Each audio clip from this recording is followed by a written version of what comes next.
속 알아봐야죠. 알쏭달쏭 심리학입니다. 그 전에 주의 구간이 있어서 먼저 알려드릴게요. 국도 7호선입니다. 울진 연호교차로에서 삼척 방향입니다.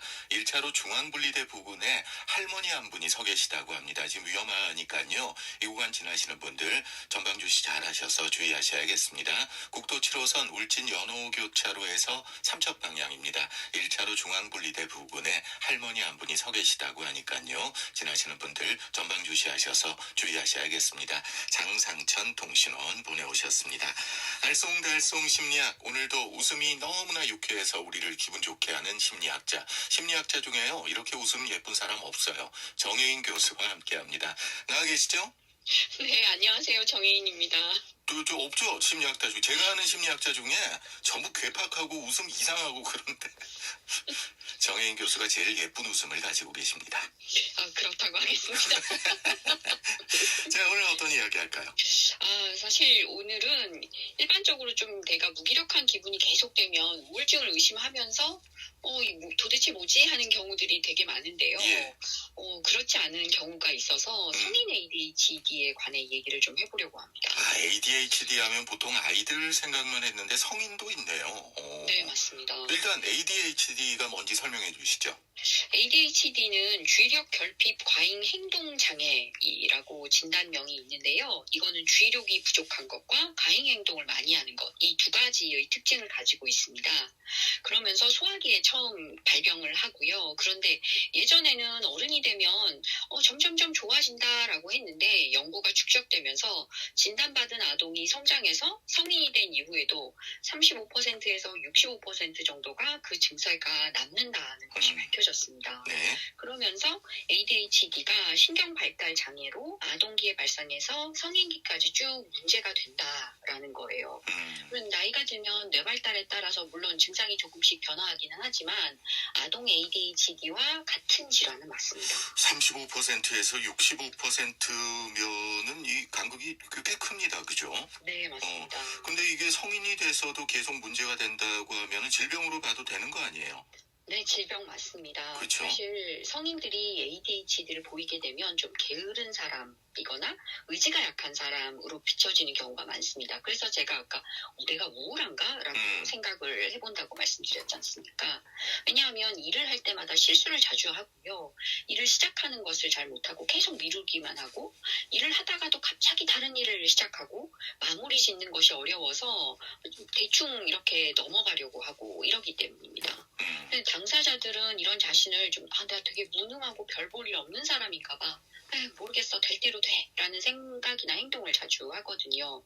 그래서 사실 ADHD가 다른 정신질환보다는 공존성이 높은데 예컨대 아까 말씀드렸던 우울증이나 또 충동성으로 인한 도박이나 알코올 중독, 또 화를 참지 못하는 분노 조절 장애 이런 것들이 같이 공존하게 되는데 이 바닥에는 ADHD가 있다는 것입니다. 이게 뭐 일시적으로 나타나는 경우도 있겠습니다만 이게 지속적으로 계속 나타났을 때 의심을 해봐야 되는 거네요. 네, 맞습니다. 일단 증상 체크부터 한번 해보죠. 네. 그러면 제가 드리는 질문에 한번 체크를 한번 해보시기 바랍니다. 예. 첫 번째는 나는 어떤 일의 어려운 부분을 끝내거나 그 일을 마무리 짓지 못한다.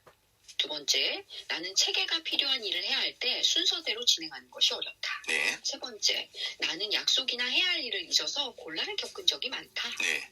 네 번째, 나는 골치 아픈 일을 피하거나 미루는 경우가 많다. 다섯 번째, 나는 오래 앉아 있어야 할 때 손을 만지작만지작거리거나 자주 발을 꼼지락거린다. 여섯 번째, 나는 마치 모터가 달린 것처럼 과도하게 움직이거나 멈출 수 없이 활동한다. 이 6개, 6가지 중에요. 청취자분들도 한번 해보셨죠? 저는 한 개도 없는데요. 저 이상한 사람 같아요, 아무래도. 여기에 만약에 예. 4개 이상 그렇다라고 하면 사실 의심을 해야 합니다. 4개 이상? 예. 네. 근데 이 문제가 최근에 발생했거나 일시적이다. 이러면 사실 ADHD는 아닙니다. 네. 네, 그래서 제가 체크를 해보시라고는 말씀을 드렸는데 이 성인의 증상을 크게 6가지로 정리할 수가 있습니다. 아주 간단한 일인데도 내가 일을 끝마치기 어렵거나 세밀한 부분을 간과하는 실수, 별로 상관없는 광경이나 소리 때문에 쉽게 산만해지는 집중과 집중 유지의 어려움 증상, 다른 중요한 일을 잊고 시간 개념을 잊어버리는 과도한 집중 증상, 예. 정리정돈을 잘 못하거나 만성적인 지각, 물건을 자주 잃어버리는 비조직화와 건망증의 증상, 또 예. 그리고 가만히 앉아있는 것을 어려워하거나 동시에 여러 가지 일을 하는 불안정함 또는 끊임없이 행동함의 증상, 자제가 잘 안 되거나 결과를 고려하지 않고 부적절한 행동을 하는 충동성의 증상, 예민하고 폭발적인 화를 내거나 기분의 기복이 심하고 조급한 감정 조절의 어려움 증상이 그것입니다. 근데 제가 그 증상 가운데서 눈에 띄는 것들이 이게 그 말씀하신 ADHD의 증상으로 발현하는 경우도 있지만 사회적으로 요구해서 그렇게 나오는 경우도 몇 개는 눈에 띄거든요. 만약에 그런 부분이라면 사실 이건 ADHD는 아닌 거죠. 그렇죠. 그러니까 이게 이제 증상이 내가 그 ADHD인가 하려면은 일단 그 상담을 받는 게 제일 중요할 것 같은데 그 전에 치료는 가능한가요? 네, 사실 치료는 가능한데요. 아동기부터 일생에 걸쳐서 나타나기 때문에 예. 이 약물과 심리 상담을 병행하는 것이 가장 효과적이기는 합니다. 음. 이 약물 치료가 좀 들어가기는 해야 하는데 일반적으로 조급해서 막 움직이고 충동적으로 막 용수철처럼 피어오르고 이런 생각들을 하니까 약물을 먹게 되면 사람들은 다들 이완시키는 거구나 라게 생각을 하는데요. 사실 이 ADHD 약물은 이완하는 것이 아니라 좀 긴장하게 만드는 약물인 거예요. 예. 부교감신경계가 아니라 교감신경계를 활성화시키는 약물이기 때문에 이걸 계속 복용하게 되면 안타깝지만 조금 예민해지고 수면장애를 일으키는 경우도 종종 발생합니다. 네, 그래서 성인분들 중에는 ADHD 약물과 수면 유도제를 같이 처방받기도 하는 경우가 되게 많고요. 네. 이 수면 장애로 인해서 아동기에서는 조금 성장에 방해를 받고 좀 입맛이 많이 떨어지기도 하니까 음식 섭취도 잘 안 하게 되는 경향성도 사실 있습니다. 이때는 참 신경 많이 써야 될 것 같습니다. 근데 제가 넓히 교수님 이야기 듣고 보니까 생각나는 게 과거의 연극의 캐릭터들이요. 이런 네네. 모습으로 과도하게 표현하는 경우들이 많았거든요. 네네네. 그런 게 아마 이런 거에서도 기인하지 않았던가 싶은데 일단 그러면 약물 치료는 이런 방법이 있고 주의할 점들도 있다라는 거고 심리 상담의 효과는 어떨까요? 제가 꼭 말씀드리고 싶은데요. 사실 굉장히 많은 분들이 이 약물 치료만 하시는 경우들이 되게 많아요. 더더군다나 성인 같은 경우에는. 근데 이게 인지행동 치료라고 하는 심리 상담이 좀 병행되어져야지 집중력이 부족한 부분이라든지 시간 투자를 해서 나를 관리하는 부분이라든지 조금 더 내가 잊어버리지 않게 좀 잘 메모하는 습관이라든지 이런 것들을 좀 연습하게 만들어줄 수 있거든요. 네네. 그래서 말씀드렸던 것들을 바탕으로 인지행동 치료 방법을 좀 살펴보면 첫 번째는 계획은 최대한 단순하고 간단한 형태로 만들어서 자주자주 점검하는 형식으로 시간 관리를 하게끔 하는 걸 연습하는 것이 필요합니다. 예. 그리고 두 번째는 극단적이고 충동적인 생각을 정리하기 위한 좀 부정적인 생각과 감정과 충동 관리를 하는 것인데 이것을 위해서는 좀 감정일기 쓰기 같은 것도 연습해 보는 것이 좋은 방법입니다. 네. 그리고 세 번째는 자신에게 맞는 환경을 좀 찾아보고 조금이라도 바꿀 수 있는 게 있다면 환경을 조절할 수 있도록 좀 해보는 것이 중요합니다.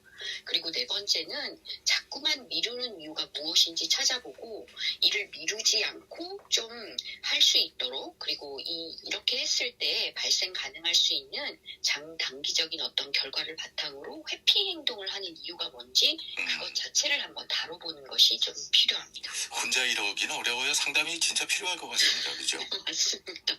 솔직히 자기가 우리 옛날부터 나를 돌아봐야 된다 그러는데 그런 말씀하신 분들이 나를 다 돌아봤는지 저는 맨날 의심을 자, 일단 좀 첫 번째 게 저는 제일 관심이 가는 것 같아요. 계획을 최대한 단순하게 하고 모든 걸 간단한 형태로 한다. 이게 중요할 것 같은데요. 근데 앞서 우리가 이야기했던 것 중에서 아동기에 ADHD를 겪었을 경우에 성인의 35%에서 65%까지 성인도 그런 증상을 보인다고 하셨잖아요. 네네네. 혹시나 그런 통계가 있나 모르겠어요. 우리나라는 아무래도 정신질환이라든가 심리 쪽에 그런 데이터가 많지는 않은 걸로 알고 있는데 전 국민의 대충 몇 퍼센트 이런 건 없죠? 그런 건 없습니다. 그런 건 없죠. 네. 사실 그걸 왜 안 낼까를 생각을 해보면 그걸 내면 문제가 될 수도 있습니다. 그래요?